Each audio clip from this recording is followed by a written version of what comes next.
Bismillahirrahmanirrahim. Assalamu alaikum students. We are starting our next chapter, that is chapter number 5, circular motion.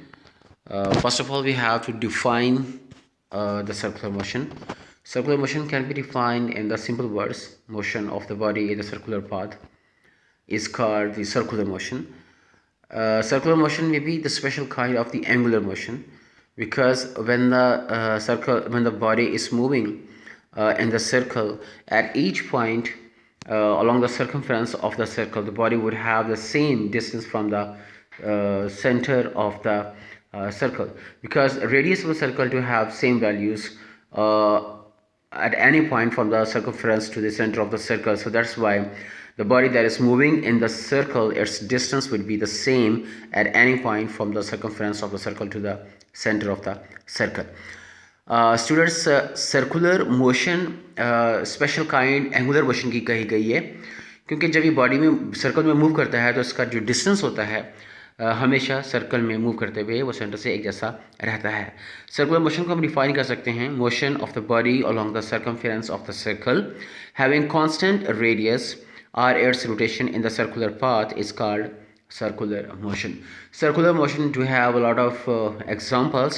Some of these examples are man-made satellites rotating around the earth, rotation of the moon around the earth, and electrons revolving around the nucleus, and ceiling fans blade rotating around the hub, etc.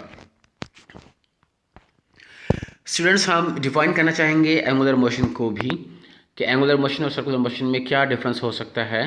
although the both terms are used in the same sense, but we can have a little bit difference between them. The word angular means having, forming, or consisting of an angle or the angles. So whenever the body is moving on the circle, means it is having some value of the angle with respect to its origin or the center of the circle. तो हम यहाँ पे क्या difference create कर रहे हैं angular motion का circular motion के साथ. सर्कुलर मोशन को हमने कहा, अभी पहले बात हुई है कि उसका डिस्टेंस एक जैसा रहता है जब बॉडी सर्कल पे मूव कर रहा होता है. लेकिन एंगुलर मोशन एक जनरल टर्म है, जिसमें हम ये कह सकते हैं the body that is moving the curve path is said to have the angular motion. उसमें ज़रूरी नहीं है कि while the body is moving on the path, on the curved path, that its distance from all the points of its path should be equal regarding the origin or the center of that circle or the fixed point around which the body is rotating. So the movement of the body around a fixed point or the axis is called angular motion, and examples may be the spinning of the earth around its own axis and the orbital motion of the earth around the sun, etc. Chapter number 5 में कुछ further discussion से पहले हम चाहेंगे कि chapter number 3 को हम थोड़ा रिकॉल करें, और उसकी वजह यह है कि चैप्टर नंबर 3 और चैप्टर नंबर 5 दोनों एक दूसरे के मिरर इमेजेस हैं, और इन दोनों में मोस्टली सेम पॉइंट्स, सेम किस्म के जो है वो एट्रीब्यूट्स को डिस्कस किया गया है. चैप्टर नंबर 5 और 3 दोनों में मोशंस को डिस्कस किया गया है, लेकिन चैप्टर नंबर 3 में हम रेक्टिलिनियर मोशंस को या ट्रांसलेटरी मोशन को डिस्कस करते हैं. और चैप्टर नंबर 3 में हमने जितने भी वेरिएबल्स या एट्रीब्यूट्स के हवाले से बात किए वो सारे के सारे स्पेसिफिक थे रेक्टिलिनियर मोशंस के हवाले से. रेक्टिलिनियर मोशन क्या होती है? One dimensional motion along the straight line is called rectilinear motion. Again, इसके examples में gravitational forces acting on the body resulting in the free fall of that object, the motion of the vehicles on the straight path, use of elevators in the public places, or the kids sliding down the slide, etc. These are the examples of the rectilinear motions. तो students, हमने इसको correlate क्यों किया chapter number 5 के साथ, कि chapter number 3 में हम जितने एट्रीब्यूट्स के हवाले से बात करते हैं, फॉर एग्जांपल हम चैप्टर नंबर 3 में एट्रीब्यूट्स या जो वेरिएबल्स हम रेक्टिलिनियर मोशन के हवाले से बात करते हैं उसमें डिस्प्लेसमेंट है, वेलोसिटी है, एक्सेलरेशन है और मोमेंटम है. मैं ये चाहूँगा कि आप इन तमाम डेफिनेशंस को अपने जहन में रखें, क्योंकि चैप्टर नंबर 5 में जब हम एंगुलर डिस्प्लेसमेंट की, एंगुलर वेलोसिटी की, एंगुलर एक्सेलरेशन की या एंगुलर मोमेंटम के हवाले से बात करेंगे तो हमारी जो पैटर्न ऑफ डेफिनेशन होगा, अगेन हमें उनकी यूनिट्स या उसकी डायरेक्शंस के हवाले से बात करनी है, तो हम वही पैटर्न रखेंगे जो हमने चैप्टर नंबर 3 में फॉलो किया होगा. सच एज अगर हम डिस्प्लेसमेंट के हवाले से से बात करते हैं तो चैप्टर नंबर 3 में हमने कहा था कि linear displacement or the translatory motion में जो डिस्प्लेसमेंट होता है it is the shortest distance between the 2 points. Means हमने डिस्प्लेसमेंट को डिफाइन किया, हमने उसके यूनिट्स के हवाले से बात की है कि इसको हम इन टर्म ऑफ मीटर्स जो हैं वो मेजर करते हैं, और इसकी डायरेक्शंस के हवाले से हमने बात की कि ये from initial to the final position होता है। तो सेम पैरामीटर्स में हम जितने भी वेरिएबल्स स्टेप नंबर 5 में डिस्कस करेंगे उसमें हम उनके डेफिनेशंस, उनके यूनिट्स, उनकी डायरेक्शंस एट्सेट्रा डिस्कस करेंगे। मतलब हम ये कह सकते हैं कि चैप्टर नंबर 5 और 3 एक दूसरे के साथ मिलते जुलते चैप्टर्स हैं, मिरर इमेजेस हैं, लेकिन इसमें डिफरेंस ये है कि चैप्टर नंबर 3 में हमने रेक्टिलिनियर मोशंस के हवाले से डिस्कशंस की हैं और चैप्टर नंबर 5 में हम सर्कुलर मोशंस के हवाले से बात करते हैं। तो students, attributes of the angular motion में अगर हम देखें तो angular displacement, angular velocity, angular acceleration और एंगुलर मोमेंटम है जो हम डिस्कस कर सकते हैं। तो फर्स्ट ऑफ ऑल हमने बात करनी है एंगुलर डिस्प्लेसमेंट्स के हवाले से। एंगुलर डिस्प्लेसमेंट को डिस्कस करने से पहले कुछ की पॉइंट्स हैं वो हमारे दिमाग में होने चाहिए ताकि हमें अंदाज़ा हो कि हमने क्या बातें डिस्कस करनी हैं। इन की पॉइंट्स में सबसे पहली चीज़ एंगुलर डिस्प्लेसमेंट की डेफिनेशन है और एक्सप्लेनेशन है विद एन एग्जांपल। उसके बाद यूनिट्स के हवाले से बात होगी, directions of the angular displacement के हवाले से बात होगी, एक रिलेशन है एस और थीटा, हम उसको देखेंगे, and the values of the radian in terms of degrees and the revolutions के हवाले से हम डिस्कस कर सकते हैं। So first of all definition of the angular displacement.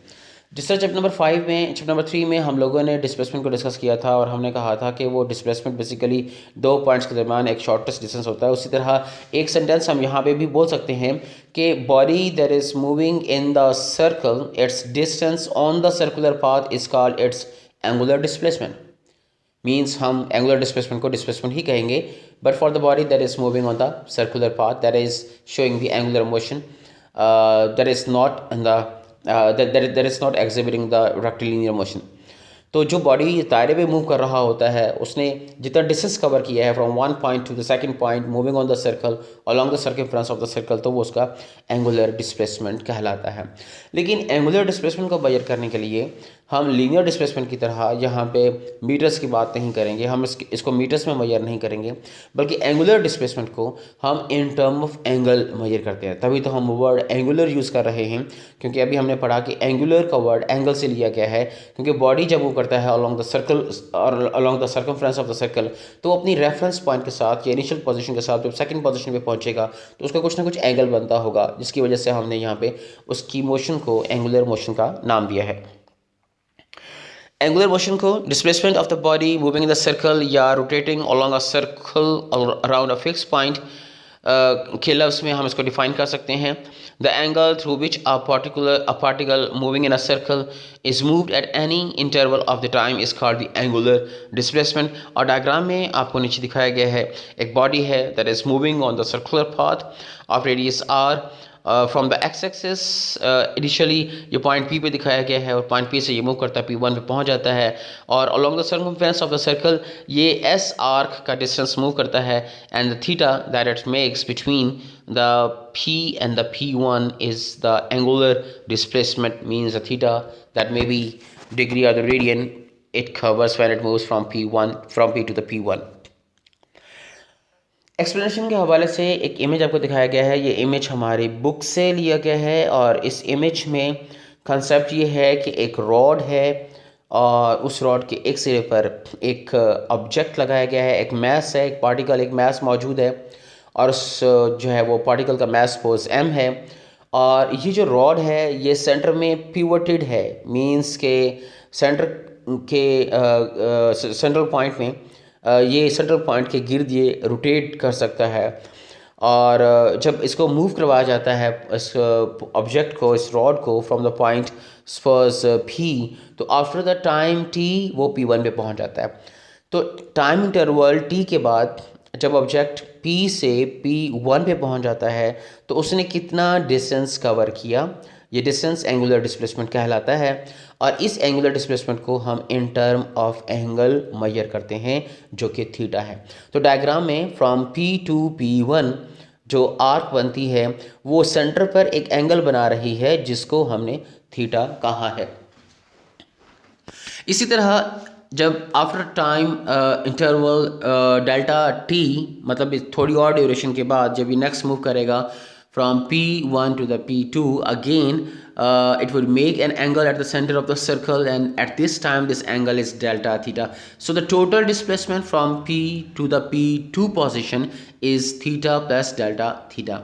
Again हम सेंस हमारी वही है कि हमने कहा था कि एंगुलर डिस्प्लेसमेंट बेसिकली डिस्टेंस है, जिस डिस्टेंस में ये बॉडी एक पोजीशन से दूसरी पोजीशन पे अलोंग द सर्कमफेरेंस मूव करता है, और इस मूवमेंट करने में वो जितना एंगल सबटेंड करता है eight the centre of the circle वो उसका एंगुलर डिस्प्लेसमेंट कहलाता है। तो इस डायग्राम में एंगुलर डिस्प्लेसमेंट के हवाले से बात की गई है। नेक्स्ट अगर यूनिट्स के हवाले से देखा जाए ऑफ द एंगुलर डिस्प्लेसमेंट में, तो चूंकि हम बात करते हैं एंगल की, तो angle in term of degrees, in term of revolutions और इन टर्म ऑफ रेडियंस, किसी भी लिहाज से इसके यूनिट्स को मेजर किया जा सकता है। तो सबसे पहले हम डिग्री के हवाले से बात करेंगे। डिग्री का कंसेप्ट ये है कि जब एक बॉडी सर्कल पर एक दायरा मुकम्मल कर लेता है, तो अगर हम उसके एंगुलर डिस्प्लेसमेंट की बात करते हैं in case of complete revolution, in case of complete rotation along the circle, तो अगर उसके एंगुलर डिस्प्लेसमेंट की बात करते हैं तो वो 360 डिग्री होंगे। मींस एक कंप्लीट चक्कर लगाने में वो 360 डिग्री मूव करता है, उसके एंगुलर डिस्प्लेसमेंट की वैल्यू 360 डिग्री होती है। और अब अगर इस सर्कल को 360 एंगुलर डिस्प्लेसमेंट को 360 इक्वल पार्ट्स में डिवाइड कर दिया जाए, तो एक डिवीजन का जो एंगुलर डिस्प्लेसमेंट बनता है वो 1 डिग्री होगा। When a rotating object completes one revolution it subtends an angle of 360 degree at the center of the circle, and thus its angular displacement is 360 degree. The whole circle is divided into the 360 equal divisions, and each division is equal to 1 degree. Simple concept है degree के हवाले से। और next move करते हैं, that is revolution, means angular displacement can also be measured in term of revolutions. Again what is meant by this revolution, वही concept जो हमने पहले बात की है कि जब वो दायरे में मूव करता है तो उसका एंगुलर डिस्प्लेसमेंट कितना होगा, इन टर्म ऑफ डिग्री 360 डिग्री के बराबर होगा। लेकिन जब वो दायरे में मूव करता है इन टर्म ऑफ रेवोल्यूशन तो उसका एंगुलर डिस्प्लेसमेंट कितना होगा, वो 1 रेवोल्यूशंस के बराबर होगा। Mean 1 revolution equals 360 degree. If a body completes 1 round trip along the circumference of the circle, then 1 round trip is said to be 1 revolution. 1 revolution 360 degree, and 360 degree is equal to the 2 pi radians.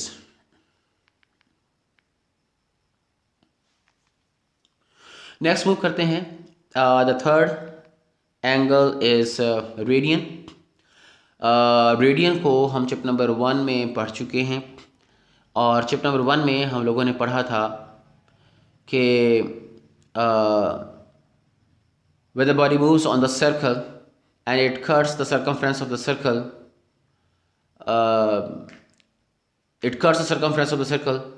in such a way that the arc length equals to the radius of the circle, then the angle subtended by this arc length at the center of the circle is said to be 1 radian. इसमें basic idea क्या बन गया कि अगर arc की length radius की length के बराबर हो, then the angle subtended by the arc at the center of the circle is said to be 1 radian.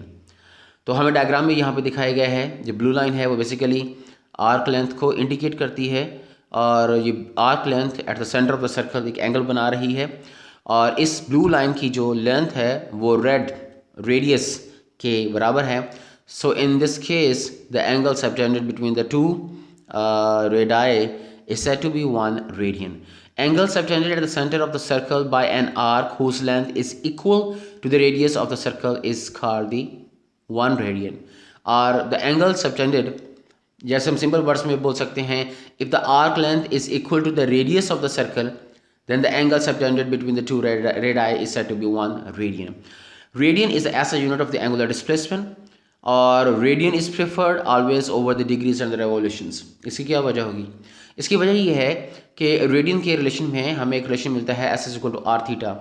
सो इस कंसेप्ट के मुताबिक हम एस आर्क लेंथ और द रेडियस की कैलकुलेशंस कर सकते हैं। मींस थीटा को इन टर्म ऑफ हम आर्क लेंथ कैलकुलेट कर सकते हैं या आर्क की वैल्यूज को कैलकुलेट कर सकते हैं। So that's why radian is preferred over the degrees and the revolutions, because it makes us easy to find the length of the arc subtended by this angle. The next is the direction of this angular displacement simply by the right hand rule. और right hand rule में concept ये है कि आपने grasp करना है किस को आपने ग्रास्प करना है एक्सिस ऑफ रोटेशन को of the axis of rotation along which or the around which the body is rotating. We have to grasp the axis of rotation with our right hand, and such that the curling of the fingers basically shows the direction of the rotation of the body. हमें अपने right hand को grasp करना है, हमने axis of rotation को grasp करना है इस तरीके से कि हमारी उंगलियों की जो कर्लिंग है वो basically rotation of the body को इंडिकेट करे। तो थंब जो होगा वो एंगुलर डिस्प्लेसमेंट को शो करेगा, एंगुलर डिस्प्लेसमेंट की डायरेक्शन को शो करेगा। अगेन क्या बेसिक आइडिया बिल्डअप होता है कि grasp the axis of rotation in the right hand such that the fingers are indicating the rotation of the body, then the thumb indicates the direction of the angular displacement. For the counterclockwise the angular displacement is taken as positive, and for the clockwise rotation the angular displacement is taken as negative. Means we have to rotate the fingers in the direction of the rotation and grasp the axis of rotation. The thumb is indicating the direction of the angular displacement. Students एक चीज़ याद रखिएगा कि अगर हम X Y plane को plane बना लेते हैं in which the body is rotating, then the direction of the angular displacement would be perpendicular to that plane. Means अगर एक्स वाई ये प्लेन बनाते हैं जहाँ पे बॉडी रोटेट कर रही है तो जी लाइन जो हमारी होगी वो बेसिकली एक्सिस ऑफ रोटेशन को या एंगुलर डिस्प्लेसमेंट की डायरेक्शन को ज़ाहिर करती है। और हम ये कह सकते हैं कि एंगुलर डिस्प्लेसमेंट की जो डायरेक्शन है is along the axis of rotation, is along the axis of rotation in this case. Next we have to talk about the relation between the s, theta and the radius of the circle. इसमें basically हमें relation देखना है s is equal to R theta, और इसमें सबसे पहले हम बात कर सकते हैं कि angle is basically the ratio between the arc length और the radius of the circle. ये कंसेप्ट कहाँ से आया है? ये कंसेप्ट हमारे पास आया है चैप्टर नंबर 1 में रेडियंस के हवाले से, जहाँ पे हमने कहा था कि if the arc length is equal to the radius of the circle then the angle subtended by this arc at the centre of the circle is said to be 1 radian. Means के वहाँ पे हमने जो angle था radian उसको हमने इन term of ratios बात की है, और उसमें हमने दो लेंथ के हवाले से बात की है। एक लेंथ है आर्क की that is a part of the circumference, और एक हमने बात की है लेंथ ऑफ द रेडियस की। So theta in that case in term of the radians basically is a ratio between the length of the arc and the length of that radius.